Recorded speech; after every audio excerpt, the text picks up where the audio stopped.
السلام علیکم ورحمۃ اللہ وبرکاتہ۔ ان الحمد للہ نحمده ونستعینه ونستغفره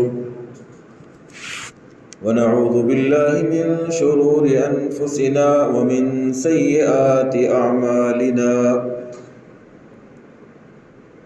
من يهده الله فلا مضل له ومن يضلل فلا هادي له، وأشهد أن لا إله إلا الله وحده لا شريك له، وأشهد أن محمدا عبده ورسوله. أما بعد فإن خير الحديث كتاب الله، وخير الهدي هدي محمد صلى الله تعالى عليه وآله وسلم، وشر الأمور محدثاتها وكل محدثة بدعة وكل بدعة ضلالة وكل ضلالة في النار. يا أيها الذين آمنوا اتقوا الله حق تقاته ولا تموتن إلا وأنتم مسلمون. يا أيها الناس اتقوا ربكم الذي خلقكم من نفس واحدة وخلق منها زوجها وبث منهما رجالا كثيرا ونساء، واتقوا الله الذي تساءلون به والأرحام إن الله كان عليكم رقيبا. يا أيها الذين آمنوا اتقوا الله وقولوا قولا سديدا يصلح لكم أعمالكم ويغفر لكم ذنوبكم، ومن يطع الله ورسوله فقد فاز فوزا عظيما. أما بعد فأعوذ بالله السميع العليم من الشيطان الرجيم. بسم الله الرحمن الرحيم.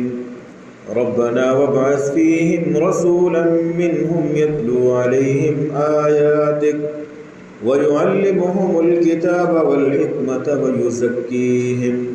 إنك أنت العزيز الحكيم.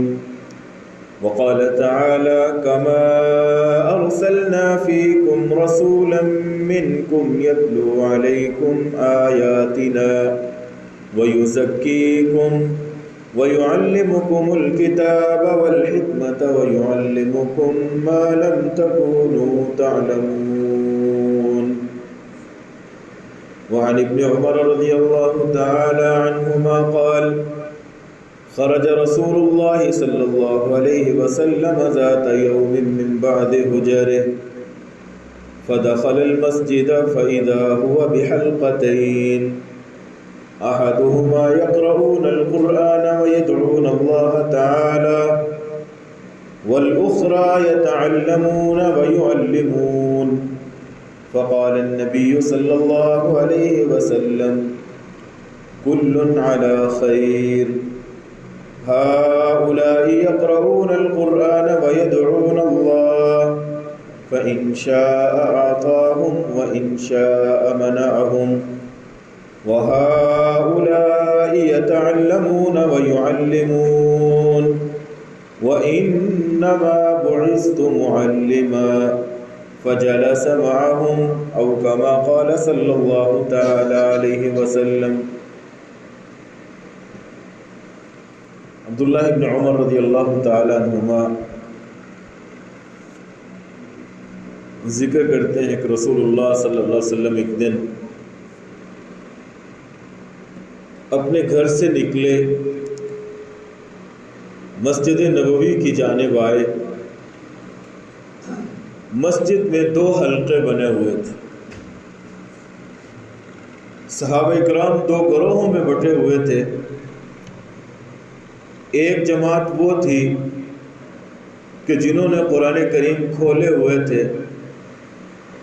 تلاوت قرآن کریم کر رہے تھے. اور ساتھ ساتھ اللہ رب العزت سے دعا بھی کر رہے تھے. قرآن پڑھ رہے ہیں، اللہ رب العزت سے مانگ رہے ہیں. انہی کے ساتھ ایک دوسرا گروہ وہ تھا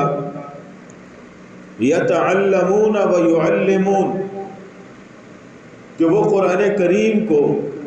سیکھنے اور سکھانے والے ہیں. وہ رسول اکرم صلی اللہ علیہ وسلم کے فرامین کو کچھ پڑھانے والے ہیں اور کچھ پڑھنے والے، کچھ سیکھنے والے اور سکھانے والے ہیں. ایک طرف وہ ہیں جو قرآن کریم پڑھ رہے ہیں، تلاوت کر رہے ہیں اور اللہ تعالیٰ سے دعا مانگ رہے ہیں، اور دوسرا گروہ وہ اللہ رب العزت کی تعلیم، اللہ کی کتاب، اس کے رسول صلی اللہ علیہ وسلم کی سنت کو سیکھنے اور سکھانے والے. آپ صلی اللہ علیہ وسلم نے یہ منظر دیکھا. آپ صلی اللہ علیہ وسلم نے فرمایا کل علی خیر، تم سب کے سب بھلائی پہ ہو، سب کے سب خیر پہ ہو. وہ لوگ جو قرآن کریم کو پڑھنے والے ہیں اور اللہ رب العزت سے دعا کرنے والے ہیں. آپ صلی اللہ علیہ وسلم فرماتے ہیں فَإِن شَاءَ آتَاهُمْ وَإِن شَاءَ مَنَعَهُمْ، اللہ اگر چاہے ان کی دعا کو قبول کر لے اور اگر چاہے تو ان کی دعا کو رد کر دے. لیکن یہ جو دوسرا گروہ ہے وَهَؤُلَاءِ يَتَعَلَّمُونَ وَيُعَلِّمُونَ، جو دین کو سیکھنے اور سکھانے والے ہیں. آپ صلی اللہ علیہ وسلم نے اگلی بات نہیں کہی، مفہوم یہی تھا کہ یہ لوگ جو اللہ کے دین کو سمجھنے سمجھانے میں لگے ہوئے ہیں، جنہیں اتنی فرصت ہی نہیں ہے کہ وہ ہاتھ اٹھا کے اللہ سے مانگے، اللہ بن مانگے انہیں عطا کر رہے ہیں. پھر آپ صلی اللہ علیہ وسلم فرمانے لگے انما بعثت معلما، مجھے اللہ رب العزت نے معلم بنا کے بھیجا، مجھے اللہ رب العزت نے استاد بنا کے بھیجا ہے. فجلس معهم، نبی اکرم صلی اللہ علیہ وسلم دوسرے گروہ کے ساتھ بیٹھ گئے. آپ صلی اللہ علیہ وسلم کا معلم ہونا، استاد ہونا، یہ وہ ایسا رتبہ ہے، ایسا اعزاز ہے کہ جس کے لیے خود نبی ابراہیم علیہ السلام نے دعا کی تھی. اللہ کے نبی ابراہیم علیہ السلام بیت اللہ کی تعمیر مکمل کر لینے کے بعد اللہ رب العزت سے دعا کرتے ہیں ربنا وابعث فیہم رسولا، اے اللہ ان میں ایک رسول بھیج یتلو علیہم آیاتک، جو تیری آیات کو پڑھے اور انہیں کتاب و حکمت سکھائے اور ان کا تزکیہ نفس کرے، انہیں گناہوں سے پاک کرے. انک انت العزیز الحکیم. ابراہیم علیہ السلام نے دعا کی تھی کہ اے اللہ میری امت کے اندر ایک ایسا نبی بھیج جو نبی بھی ہو، معلم بھی ہو، سکھانے والا بھی ہو، اپنی قوم کا استاد بھی ہو. تو معلم ہونا، استاد ہونا بہت بڑا اعزاز ہے. سورہ بقرہ میں دوسری جگہ اللہ تعالیٰ فرماتے ہیں کما ارسلنا فیکم رسولا، جس طرح ہم نے تم میں ایک رسول بھیجا جو تمہیں میں سے ہے، یتلو علیکم آیاتنا ویزکیکم، وہ ہماری آیات تمہیں پڑھ پڑھ کے سناتا ہے، تمہیں پاکیزہ اور صاف ستھرا کرتا ہے گناہوں سے. وَيُعَلِّمُكُمُ الْكِتَابَ وَالْحِكْمَةَ، اور وہ تمہیں کتاب و حکمت سکھاتا ہے، اور وہ معلم کائنات اور معلم انسانیت ہے. وَيُعَلِّمُكُمْ مَا لَمْ تَكُونُوا تَعْلَمُونَ، تمہیں وہ کچھ سکھا دیتا ہے جس کو تم جانتے پہچانتے بھی نہیں تھے. هُوَ الَّذِي بَعَثَ فِي الْأُمِّيِّينَ رَسُولًا مِّنْهُمْ يَتْلُو عَلَيْهِمْ آيَاتِهِ وَيُزَكِّيهِمْ وَيُعَلِّمُهُمُ الْكِتَابَ وَالْحِكْمَةَ. سورہ جمعہ میں بھی اللہ رب العزت نے نبی پاک صلی اللہ علیہ وسلم کے اس منصب کا تذکرہ کیا. لَقَدْ مَنَّ اللَّهُ عَلَى الْمُؤْمِنِينَ إِذْ بَعَثَ فِيهِمْ رَسُولًا.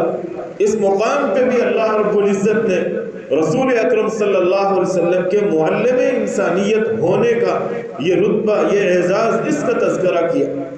کہ آپ صلی اللہ علیہ وسلم کی دیگر ذمہ داریوں کے ساتھ ساتھ، دیگر مناسب کے ساتھ ساتھ معلم ہونا، استاد ہونا، مربی ہونا، تربیت کرنا، یہ بھی آپ صلی اللہ علیہ وسلم کی ذمہ داری. یہ اعزاز بھی آپ صلی اللہ علیہ وسلم کو حاصل. اور یہ حقیقت ہے کہ ہم میں سے ہر انسان جہاں بھی ہے، جس ماحول، جس معاشرے، جس گھرانے میں ہے، اگر سوچا جائے تو ہر انسان اپنی جگہ پہ ایک استاد ہے۔ یہ الگ بات ہے کہ ہم اس حقیقت کو نہیں جانتے۔ آپ مجلس میں بیٹھے ہوتے ہیں تو جو ہی کوئی غلطی ہوتی ہے ہم اسے سلجھانے کی کوشش کرتے ہیں، درست کرنے کی کوشش کرتے ہیں، صحیح بات بتانے کی کوشش کرتے ہیں۔ یہی تو استادی، یہی معلمی ہے کہ درست بات ہو، غلط نہ ہو، صحیح بات ہو، غلط نہ ہو، کوئی درست کام کیا جائے، غلط کام نہ کیا جائے، کمی کوتاہی ہو اس کے اوپر متنبہ کیا جائے، غیر شرعی امر پہ روکا جائے، ٹوکا جائے، اللہ کا امر، اللہ کا حکم، اس کے رسول صلی اللہ علیہ وسلم کا پیغام پہنچایا جائے۔ یہ ہے حقیقی معنوں میں معلم، جو اللہ اور اس کے رسول صلی اللہ علیہ وسلم کے پیغام کو امت تک منتقل کرتا ہے اور امت تک پہنچاتا ہے۔ تو آپ صلی اللہ علیہ وسلم نے کیا فرمایا؟ انما بعثت معلما، مجھے اللہ رب العزت نے معلم بنا کے بھیجا۔ اگرچہ اس حدیث اور اس روایت کی سند میں کلام ہے،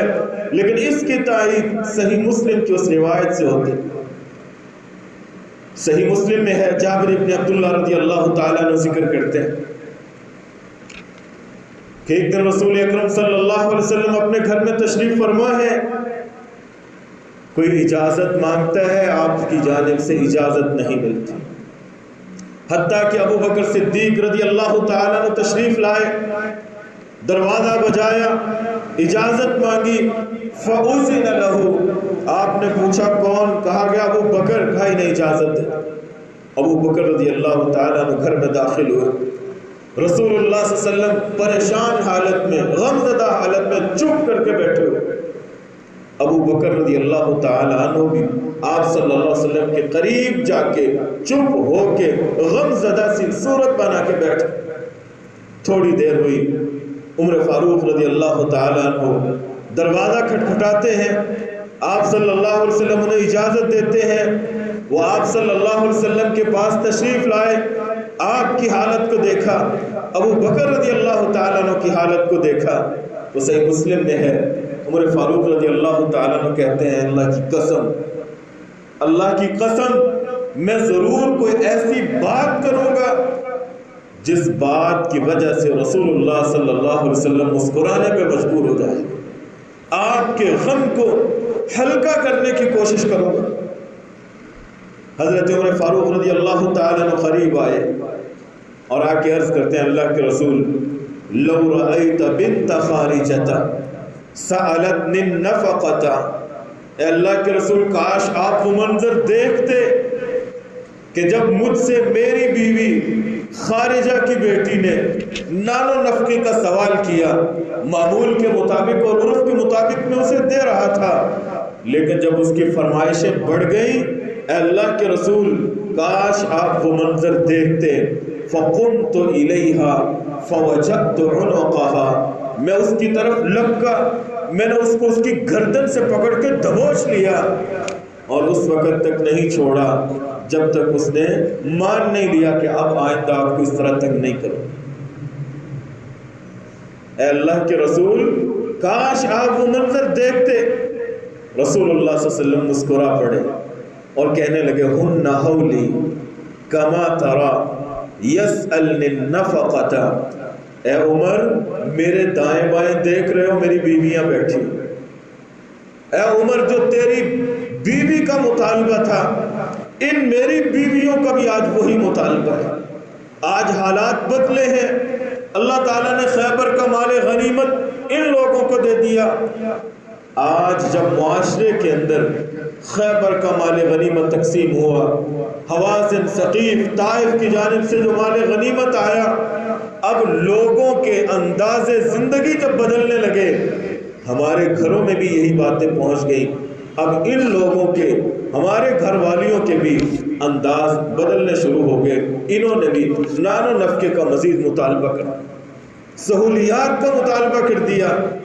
اے عمر دیکھ نہیں رہے یہ میرے ارد گرد بھی اسی وجہ سے بیٹھی ہوئی۔ عمر فاروق رضی اللہ تعالیٰ عنہ جو ہی یہ بات سنتے ہیں، صحیح مسلم کی روایت ہے، عمر فاروق رضی اللہ تعالیٰ عنہ سیدہ حفصہ کی جانب بڑھتے ہیں، ابو بکر رضی اللہ تعالیٰ عنہ سیدہ عائشہ رضی اللہ تعالیٰ عنہ کی جانب بڑھتے ہیں، کوسنے لگتے ہیں اور زبان سے دونوں کہنے لگتے ہیں کہ تم رسول اللہ صلی اللہ علیہ وسلم کو کیوں پریشان کرتی ہو؟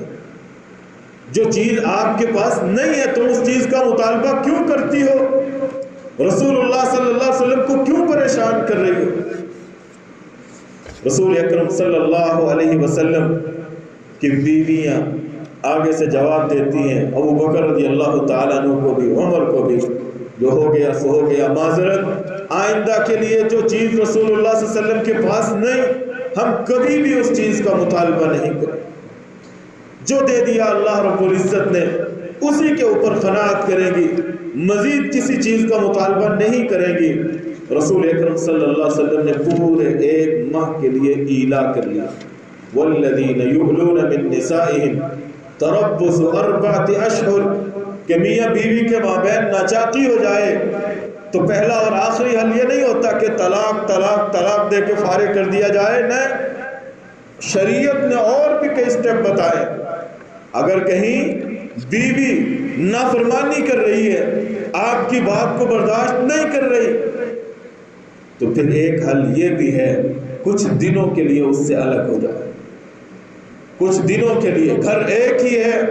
جگہ ایک ہی ہے، لیکن اس سے الگ تھلگ ہو جاؤ۔ رسول اکرم صلی اللہ علیہ وسلم نے اپنی رہائش اپنے نیچے والے پورشن سے اوپر والے پورشن میں منتقل کر دی، آپ بالا خانے پہ چلے گئے، پورے 1 ماہ تک رسول اللہ صلی اللہ علیہ وسلم وہیں تشریف فرما لے۔ 1 مہینے کے لیے آپ نے قسم کھا لی تھی کہ اللہ کی قسم میں اپنی بیویوں کے پاس 1 ماہ تک نہیں۔ 1 مہینہ مکمل ہوا، رسول اکرم صلی اللہ علیہ وسلم تشریف لائے، اپنے گھر والوں میں سے سب سے پہلے سیدہ عائشہ رضی اللہ تعالی عنہ کے پاس آئے اور آ کے اللہ کا پیغام حضرت عائشہ رضی اللہ تعالی عنہ کو سنایا، اور اس سے پہلے انہیں ایک بات کہی، اے عائشہ، میں ایک بات کہنے لگا ہوں، لیکن میرا مشورہ یہ ہے، میرا مشورہ اور میری نصیحت یہ ہے کہ اس معاملے کے اندر کوئی بھی فیصلہ کرنے سے پہلے اپنے والدین سے مشورہ ضرور کر لیں، اپنے والدین سے مشورہ پہلے کر لینا، پھر کوئی فیصلہ کرنا۔ سیدہ عائشہ رضی اللہ تعالیٰ عنہ کہتے ہیں، اللہ کے رسول وہ معاملہ ہے کیا؟ آپ صلی اللہ علیہ وسلم نے یہ آیات پڑھ کے سنائیں، یا ایھا النبی قل لازواجک ان کنتن تردن الحیات الدنیا، اے نبی اپنی بیویوں کو کہہ دو اگر تم دنیا کی زیب و زینت کو چاہتی ہو، دنیا کا مال و متاع چاہتی ہو، فتعالین امتعکن واسرحکن سراحا جمیلا، تو آؤ جس قدر مال و دولت کو ہوگی وہ مال و دولت دے کے میں تمہیں اپنے گھر سے رخصت کر دیتا ہوں۔ اور اس کے مقابلے میں دوسرا حل یہ ہے، دوسرا طریق اور دوسرا راستہ یہ ہے، وَإِن كُنتُنَّ تُرِدْنَ اللَّهَ وَرَسُولَهُ وَالدَّارَ الْآخِرَةَ، اگر تمہیں اللہ چاہیے، اس کا رسول چاہیے، آخرت کے گھر چاہیے، دنیا کی محبتیں، دنیا کا مال، دنیا کا زیب و زینت نہیں، آخرت چاہیے، اللہ اور اس کے رسول کی محبت چاہیے، تو پھر آؤ، پھر آئندہ کبھی کسی نے اس طرح دنیا کا مطالبہ نہیں کرنا۔ فَإِنَّ اللَّهَ أَعَدَّ لِلْمُحْسِنَاتِ مِنْكُنَّ أَجْرًا عَظِيمًا، تم میں سے نیکی کرنے والیوں کے لیے اللہ نے بہت بڑا اجر تیار کر دیا۔ آپ صلی اللہ علیہ وسلم نے یہ آیات سیدہ عائشہ رضی اللہ تعالیٰ عنہ کے سامنے پڑھی، اور پڑھ کے آپ صلی اللہ علیہ وسلم نے یہ بات کہی، عائشہ کوئی بھی فیصلہ کرنے سے پہلے اپنے والدین سے مشورہ ضرور کر لیں۔ انی اريد ان اعرض عليك امرا احب الا تعجلي فيه، جلد بازی سے کام نہ لینا، اپنے والدین سے مشورہ کر لینا۔ سیدہ عائشہ رضی اللہ تعالیٰ عنہ نے کیا جواب دیا یہ آیات سننے کے بعد؟ اے اللہ کے رسول، افیکا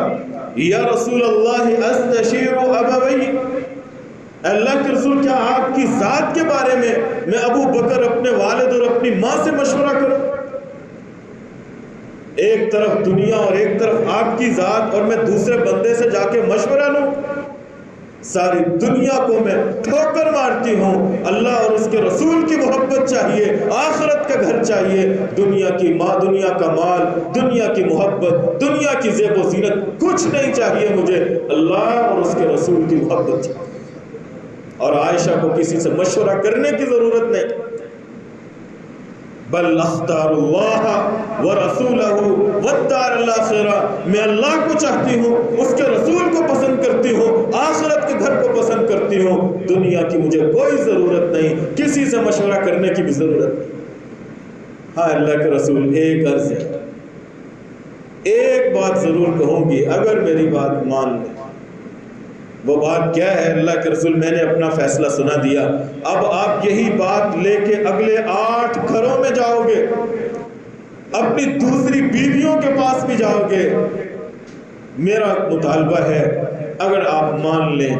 تو میری رائے کے بارے میں کسی کو خبر نہیں ہونی چاہیے کہ عائشہ نے کیا مشورہ کیا، عائشہ نے کیا جواب دیا، عائشہ کا فیصلہ کیا تھا۔ کیوں؟ اگر یہ ان کے کانوں تک پہنچ گئی، کسی کا بھی فیصلہ عائشہ کے فیصلے سے مختلف نہیں ہوگا۔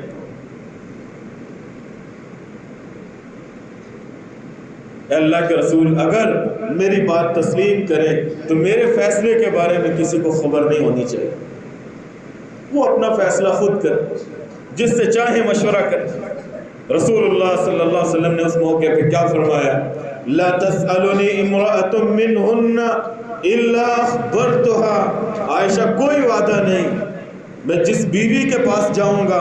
اللہ کا پیغام سناؤں گا، اللہ کا قرآن سناؤں گا، جو مجھ سے پوچھے گی کہ عائشہ کا کیا فیصلہ ہے میں ضرور اسے بتاؤں گا تاکہ اسے فیصلہ کرنے میں آسانی رہے۔ پھر آپ صلی اللہ علیہ وسلم نے فرمایا ان اللہ لم یبعثنی معنتا ولا متعنتا، اللہ رب العزت نے مجھے لوگوں کو مشکلات میں ڈالنے کے لیے نہیں بھیجا، ولیکن بعثنی معلما میسرا، اللہ نے مجھے معلم بنا کے بھیجا ہے، اور معلم بھی ایسا جو لوگوں کے لیے آسانیاں کرنے والا، جو لوگوں کے لیے آسانیاں بانٹنے والا ہو، لوگوں کو مشکلات میں ڈالنے والا نہ ہو، لوگوں کے لیے آسانیاں کرنے والا ہو، اللہ نے مجھے ایسا معلم بنا کے بھیجا۔ معاذ ابن جبل اور اسی طرح رسول اکرم صلی اللہ علیہ وسلم نے ابو موسیٰ اشعری رضی اللہ تعالیٰ عنہ ان کو جب یمن کی جانب گورنر بنا کے بھیجا، اور ایک روایت کے اندر آتا ہے معلم بنا کے بھیجا، تو آپ صلی اللہ علیہ وسلم نے یہی نصیحت کی تھی کہ معاذ ابن جبل یسرا ولا تعسرا، جہاں جا رہے ہو دین سکھانا انہیں، لیکن دین سکھاتے ہوئے ان کو مشکلات کے اندر نہ ڈالنا، لوگوں کے لیے آسانیاں کرنا۔ وبشرا ولا تنفرا، ایسے استاد بن کے جاؤ کہ جو لوگوں کو خوشخبریاں دے، لوگوں کو اللہ کے دین سے متنفر نہ کرے، اللہ کے دین سے دور نہ کرے، بلکہ لوگوں کو اللہ کی یہ بشارتیں سنا کے، جنت کی خوشخبریاں سنا کے، انعامات کی باتیں کر کے لوگوں کو اللہ کے دین کی طرف لے کے آئے۔ اور میں وَتَتَاوَعَا وَلَا تَخْتَلِفَا، اور آپس کے اندر متحد رہنا، متفق رہنا، بنا کے رکھنا، ایک دوسرے سے بگاڑنا، اختلاف نہیں کرنا، جھگڑا نہیں کرنا، مل کے رہنا۔ تو بنیاد کیا ہے؟ یسرا ولا تعسرا۔ فرمایا عائشہ اللہ نے مجھے معلم بنا کے بھیجا ہے جو لوگوں کے لیے آسانیاں کرنے والا ہو، نہ کہ مشکلات میں ڈالنے والا ہو، جو مجھ سے پوچھے گا میں اس کو بتاؤں۔ تو رسول اکرم صلی اللہ علیہ وسلم ایسے معلم، ایسے مربی، ایسے استاد ہیں کہ صحابہ اکرام کہتے ہیں ہم نے ایسا استاد نہ پہلے کبھی دیکھا نہ بعد میں کبھی۔ یہ معاویہ بن حکم السلمی رضی اللہ تعالیٰ نئے نئے مسلمان ہوئے، نماز کے اندر شریک ہوئے، آپ صلی اللہ علیہ وسلم کی کچھ باتیں سیکھ رکھی تھی، دین کا کچھ حصہ سیکھ رکھا تھا۔ نماز کے اندر ایک آدمی کو چھینک آئی، اس کے منہ سے الحمدللہ نکل گیا۔ یہ قریب کھڑے تھے، انہوں نے کہنا شروع کر دیا یرحمک اللہ، اس چھینک والے کو جواب دے دیا۔ اب دائیں بائیں والے لوگوں نے محسوس کیا کہ یہ کیا کر رہا ہے۔ نماز کے دوران ہی ایک طرح کی خارجی بات اور خارجی کلام، لوگ کنکھیوں سے اسے دیکھنے لگے۔ حضرت معاویہ بن حکم السلمی کہتے ہیں کہ جب لوگوں نے دائیں بائیں سے کنکھیوں سے مجھے دیکھنا شروع کیا تو میں نے پھر کہا وَاسُقْ لَأُمَّ يَا مَاذَا تَنْظُرُونَ إِلَيَّ، اور تمہاری مائیں تم پہ روئیں، تمہیں ہو کیا گیا ہے، مجھے کیوں دیکھ رہے۔ اب صحابہ کرام وہ تو سمجھ چکے تھے کہ نیا آدمی ہے، صحابہ کرام اب اس کو چپ کیسے کرائیں۔ صحابہ کرام بیٹھے ہوئے تھے، اب انہوں نے ایسے ہاتھ مارا کہ اسے سمجھ آ جائے کہ نماز کے اندر کوئی خارجی بات نہیں۔ معاویہ بن حکم السلمی کہتے ہیں فجعل یصمتوننی، میں سمجھ گیا کہ وہ مجھے چپ کرا رہے ہیں، میں خاموش ہوں، میں نے کوئی بات نہیں کی، حتیٰ کہ آپ صلی اللہ علیہ وسلم نے سلام پھیر دی۔ نماز مکمل ہوئی، آپ صلی اللہ علیہ وسلم نے مجھے بلایا اور بڑے پیار سے بہترین انداز سے آپ صلی اللہ علیہ وسلم نے کہا ان هذه الصلاة لا يصلح فيها شيء من كلام الناس، اللہ کے بندے یہ نماز لوگوں کی باتیں اس نماز کے اندر نہیں کی جاتی، اس کے اندر اللہ سے کلام کی جاتی۔ اپنے آپ کو سمجھو کہ کہاں کھڑے ہوتے ہو تم، یہاں اللہ سے مناجات کی جاتی ہے، کسی بندے سے ہم کلام نہیں ہوتے، تو اللہ رب العزت کے ساتھ ہی تعلق قائم ہونا چاہیے۔ آپ فرماتے ہیں انما ہوا التسبیح، معاویہ بات سمجھو،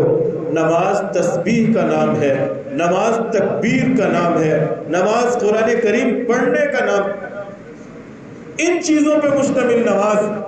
تم خارجی کوئی بات نہ کیا کرو۔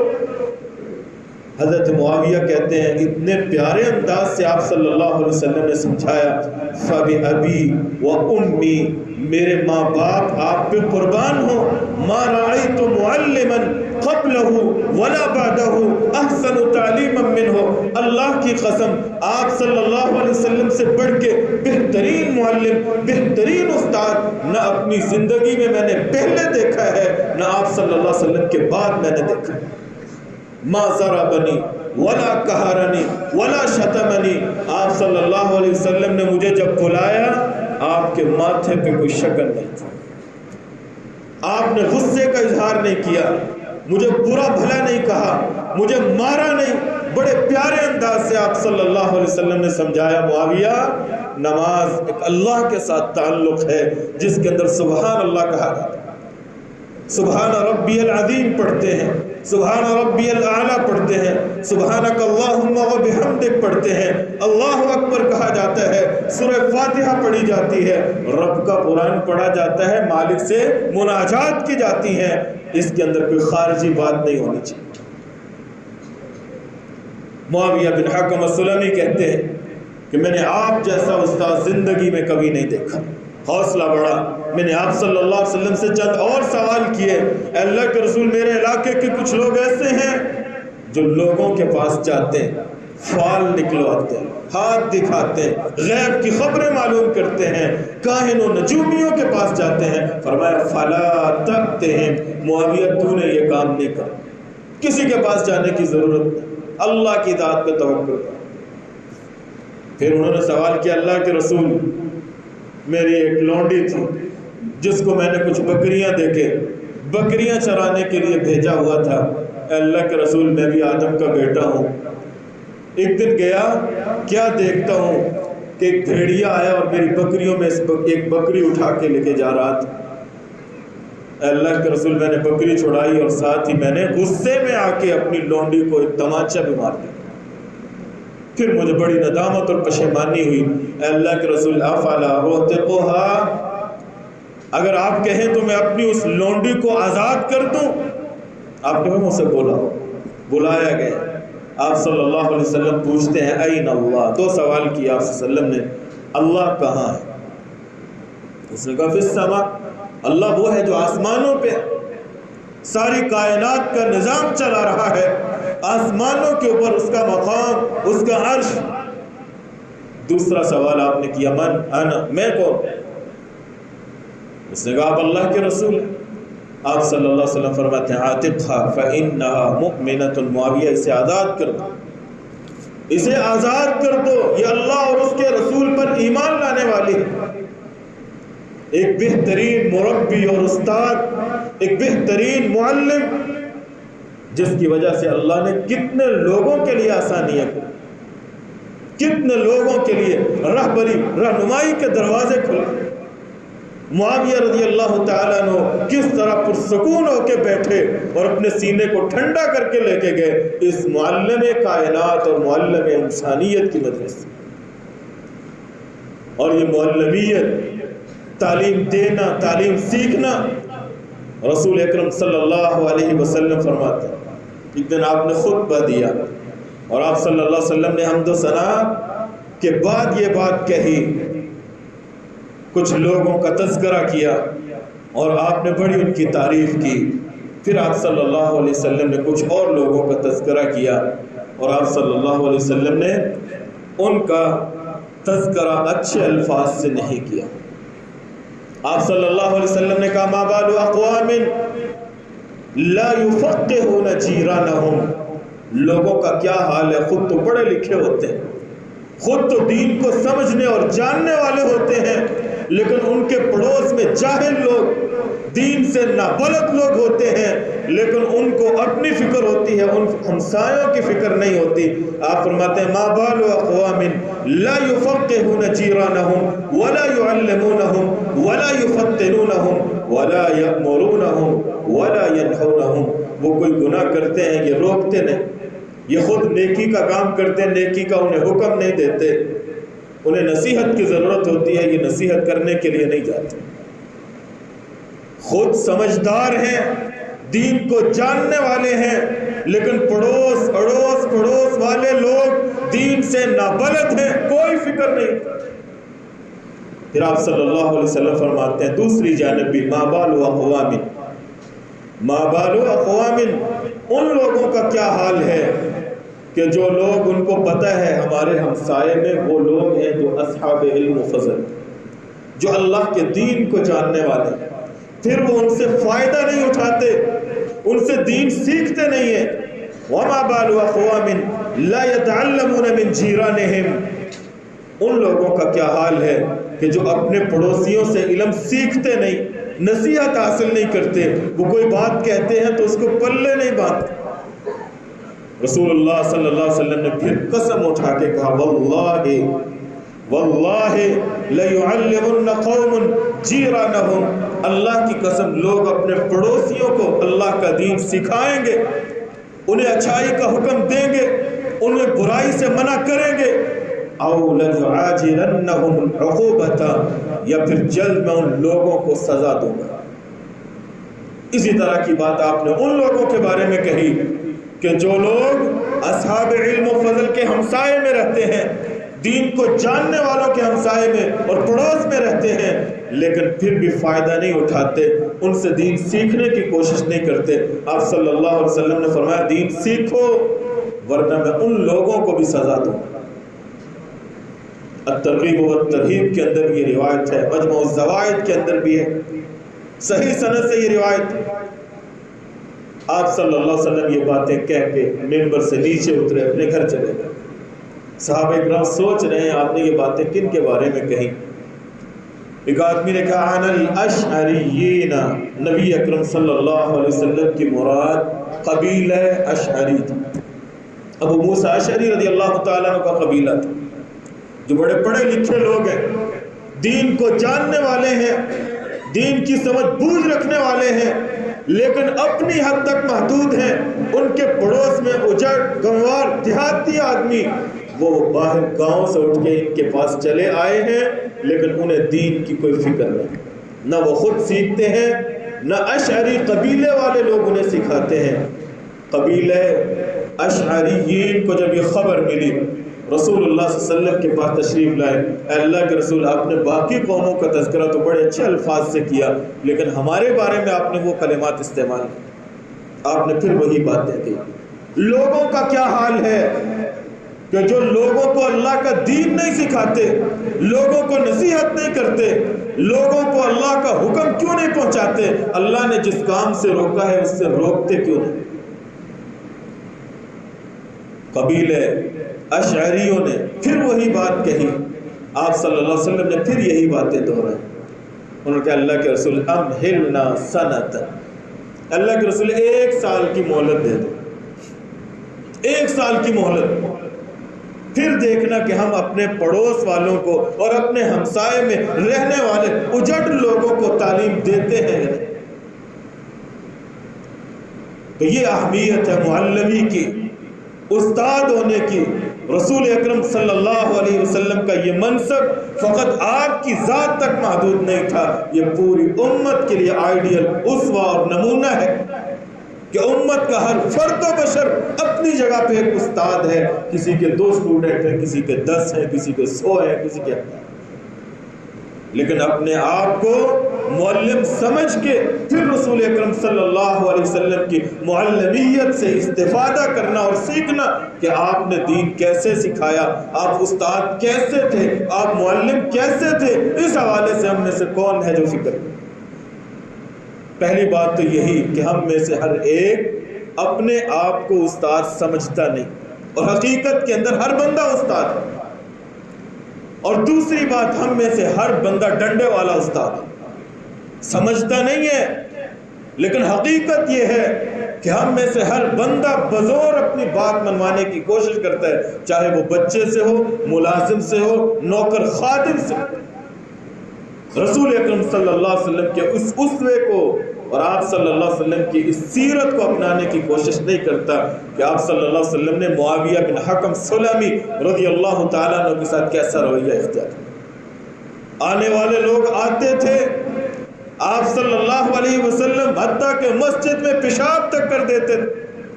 اجڑ لوگ بھاگتے تھے مارنے پیٹنے کے لیے، بھگانے کے لیے، لیکن آپ روک دیتے، چھوڑ دو اس کو۔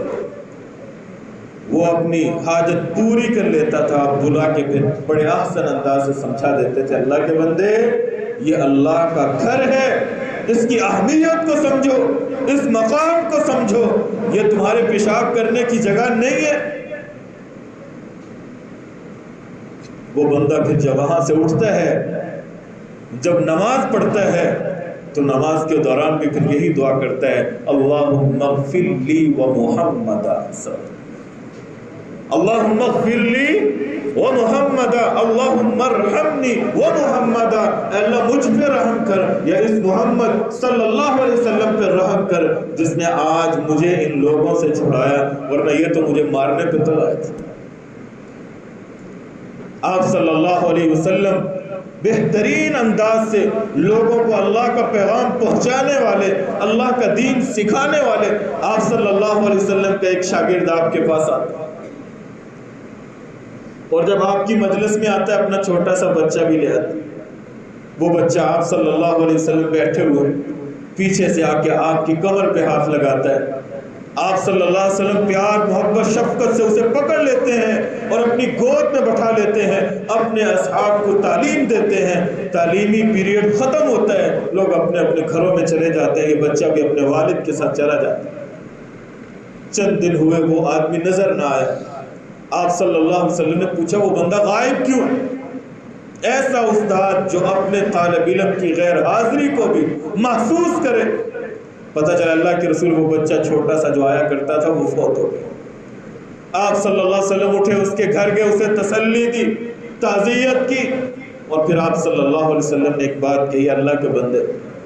اگر اللہ تیرے بیٹے کو اتنی عمر دیتا کہ وہ تیری ساری زندگی میں تیری خدمت کرتا رہتا۔ آج ہماری بھی اولادیں ہیں، کتنی ہیں جو اپنے والدین کی خدمت کرنے والے، شاید ایک بندہ بھی ایسا نہیں ہوگا جو کہے کہ میں 24 گھنٹے اپنے والد کی، اپنی ماں کی خدمت کرنے والا، 24 گھنٹے۔ آپ نے کیا کہا کہ اللہ تجھے ایسا بیٹا دے جو ساری زندگی تیری خدمت کرتا رہے۔ کیا تجھے وہ بیٹا پسند ہے یا تجھے وہ بیٹا پسند ہے کہ جنت کے 8 دروازے ہیں، 8 دروازوں میں سے تو جس دروازے پہ جائے گا تیرے وہاں پہنچنے سے پہلے تیرا بیٹا وہاں کھڑا ہوگا اور جنت کے دروازے کو تیرے لیے کھول دے گا۔ ایہما احب الیک، تجھے کون سی بات پسند ہے؟ تجھے وہ بیٹا پسند ہے جو ساری زندگی تیری خدمت کرتا رہے، یا وہ بیٹا جو جنت کے 8 دروازوں میں سے جس دروازے سے تو جائے تجھ سے پہلے وہاں پہنچا ہوا اور تیرے لیے دروازہ کھولا؟ آج گھر جاتے ہو دروازہ بجاتے ہو، بیٹا دروازہ کھولتا ہے، کتنی خوشی ہوتی ہے، لیکن وہ خوشی کا کیا مقام ہوگا کہ جب تو جنت کے دروازے کے پاس جائے گا اللہ تیرے بیٹے کو پہلے وہاں پہنچا چکا۔ اسے اللہ کے رسول مجھے یہ بات پسند ہے کہ میرا بیٹا وہاں پہلے پہنچ چکا ہو اور میں جنت کے قریب جاؤں تو میرا بیٹا میرے لیے جنت کا دروازہ کھولے۔ آپ صلی اللہ علیہ وسلم نے فرمایا یہ تیرے لیے ہو چکا، اللہ نے تیرا بیٹا تجھ سے لیا ہے بچپنے میں، بلوغت سے پہلے اللہ نے تیرے بیٹے کو تجھ سے پہلے جنت میں پہنچا دیا ہے۔ فرۃ لک، وہ تیرے لیے استقبال کرنے والا، وہ تیرے استقبال کے لیے جنت کے دروازے پہ پہنچ چکا ہے۔ پریشان ہونے کی کوئی ضرورت نہیں، اپنے دل کو صبر دو، تسلی حاصل کرو، وہ تجھ سے پہلے جنت پہنچ چکا ہے، تیرا انتظار کرو۔ ایک انصاری آدمی اٹھا، عرض کرنے لگا اللہ کے رسول کیا یہ اسی آدمی کے لیے خاص ہے او لکلنا، یا ہم میں سے جس کا بچہ بھی فوت ہو جائے؟ آپ صلی اللہ علیہ وسلم نے فرمایا ہر ایک، جس کا ایک بیٹا فوت ہو گیا، 2 بیٹے فوت ہو گئے، 3 فوت ہو گئے، لیکن بلوغت سے پہلے اور اس نے صبر کا مظاہرہ کیا، جزا فضا وویلا نہیں کیا، اللہ کے گلے شکوے نہیں کیے، الحمدللہ کہا، انا للہ و انا الیہ راجعون پڑھا، اور اللہ رب العزت کی رضا پہ راضی رہا، اللہ رب العزت اس کے بچوں کو اس کے جنت میں جانے سے پہلے وہاں کھڑا کر۔ آپ صلی اللہ علیہ وسلم وہ عظیم استاد ہیں کہ جو اپنے طالب علم کی غیر حاضری کو بھی برداشت نہیں کرتے، ان کے گھر پہنچا۔ تعلیم کو کس قدر اہمیت دیتے ہیں یہ معلم۔ آپ صلی اللہ علیہ وسلم مسجد نبوی میں خطبہ ارشاد فرما رہے ہیں، صحیح مسلم کی روایت ہے، حضرت ابو رفاع رضی اللہ تعالیٰ عنہ کہتے ہیں آپ صلی اللہ علیہ وسلم خطبہ دے رہے ہیں ممبر پہ، میں مسجد میں داخل ہوا، میں نے کہا اللہ کے رسول رجل غریب جاء يسأل عن دینہ لا يدری ما دینہ، اللہ کے رسول ایک مسافر آدمی ہوں، اپنے دین کے بارے میں پوچھنے آیا ہوں، لا يدری ما دینہ، یہ ایسا مسافر آدمی ہے جسے اپنے دین کا پتہ نہیں۔ آپ کی خبر ملی تھی، آپ کے دین کے بارے میں معلومات ملی تھی، تو میں نے اسلام تو قبول کر لیا، لیکن اب دین کی تفصیلات معلوم نہیں۔ آپ صلی اللہ علیہ وسلم نے ممبر چھوڑا، خطبہ چھوڑا، اس کے قریب گئے۔ آپ صلی اللہ علیہ وسلم جب اس کے قریب گئے، صحابہ اکرام بھی سمجھ گئے کہ آپ اسے تعلیم دینا چاہتے ہیں، بھاگے گئے، کرسی لے آئے۔ صحیح مسلم کی روایت ہے، لوہے کے پاؤں والی وہ کرسی آپ صلی اللہ علیہ وسلم کے لیے لا کے رکھ دی گئی۔ آپ صلی اللہ علیہ وسلم تشریف فرما ہوئے اس کو دین سکھانا شروع کر دیا۔ حضرت ابو رفاع رضی اللہ تعالیٰ عنہ کہتے ہیں وَجَعَلَ يُعَلِّمُنِي مِمَّا عَلَّمَهُ اللَّهُ، اللہ نے جو کچھ آپ کو سکھایا تھا آپ صلی اللہ علیہ وسلم نے مجھے وہ دین سکھایا۔ ثُمَّ أَتَى خُطْبَتَهُ فَأَتَمَّ آخِرَهَا، پھر آپ صلی اللہ علیہ وسلم ممبر پہ چڑھے، اپنا خطبہ مکمل کیا۔ یہ ہے استاد جنہیں فکر ہے اپنے طالب علموں کی، یہ ہے معلم جو احسن انداز سے تعلیم دیتا ہے اور ہمہ وقت اسے پریشانی ہوتی ہے کہ میرا طالب علم ضائع نہ ہو جائے، اور ایسا رویہ اپناتا ہے ان کے ساتھ کہ طالب علم دور ہونے کی بجائے اس کے قریب آتے ہیں، اس کے قریب آتے ہیں۔ اس کے اخلاق کو دیکھ کے لوگ اپنے اخلاق و کردار کو بدل لیتے ہیں، اس کی صورت کو دیکھ کے لوگ اپنی زندگی کا طرز عمل تک بدل لیتے ہیں۔ تو آئیے رسول اکرم صلی اللہ علیہ وسلم کی سیرت کے اس پہلو کا بھی مطالعہ کریں، اور ہم میں سے ہر ایک اپنی اس ذمہ داری کو بھی سمجھیں کہ ہم میں سے ہر ایک معلم ہے تو وہ ڈنڈے سوٹے والا معلم نہ بنے، با اخلاق، با کردار، احسن انداز سے، آسانی کے ساتھ، نرمی کے ساتھ اپنے ماتحت لوگوں کو سمجھانے کی کوشش کرے، اللہ کا پیغام پہنچانے کی کوشش کرے۔ اور جو بندہ آپ کی تعلیم کی وجہ سے آپ کے سکھانے کی وجہ سے جو بندہ بھی اس علم کو حاصل کر گیا وہ رہتی دنیا تک آپ کے لیے صدقہ جاریہ ہے۔ اللہ رب العزت سے دعا ہے کہ اللہ ہمیں بھی رسول اکرم صلی اللہ علیہ وسلم جیسا معلم اور استاد بننے کی توفیق دے۔ وآخر دعوانا ان الحمدللہ۔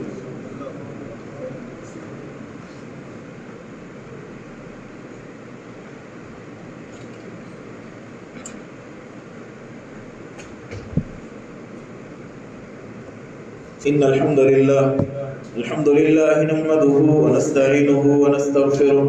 ونعوذ بالله من شرور أنفسنا ومن سيئات أعمالنا من يهده الله فلا مضل له ومن يضلل فلا هادي له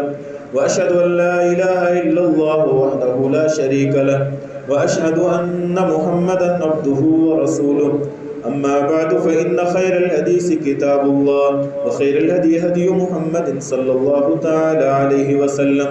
وشر الأمور محدثاتها وكل محدثة بدعة وكل بدعة ضلالة وكل ضلالة في النار اللهم انصر الإسلام والمسلمين اللهم أعز الإسلام والمسلمين اللهم اشف مرضانا ومرضى المسلمين اللهم اقض حاجاتنا وحاجات المسلمين سبحان ربك رب العزة عما يصفون وسلام على المرسلين